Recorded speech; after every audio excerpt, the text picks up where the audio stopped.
2020 Ram 1500 Laramie. All right, I was able to get these mud flaps on the front.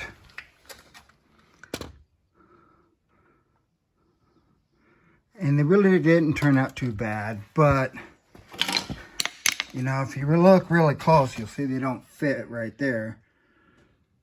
And I had to cut this off. Using the same procedure, I can install the back ones. So I guess we'll go ahead and do that.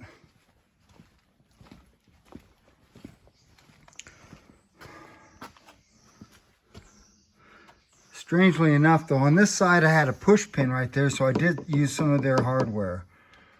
And I had new push pins, so I put in new ones to replace the old ones. There was push pins there.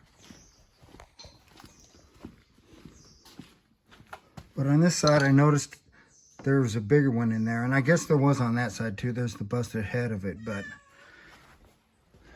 the push pin that was still good is the one I compared it to. For picking the new one. So this was a halfway decent one that came out. Probably could have reused it, but I had this to put in, so I did.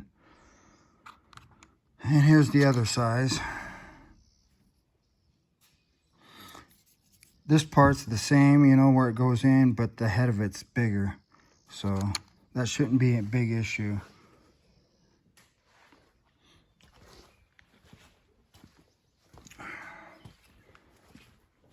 So, a little disappointed, but it will work.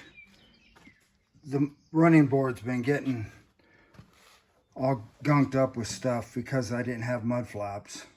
Snow or mud or whatever it is.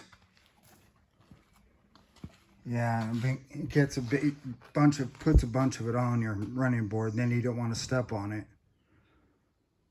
So that ought to solve it.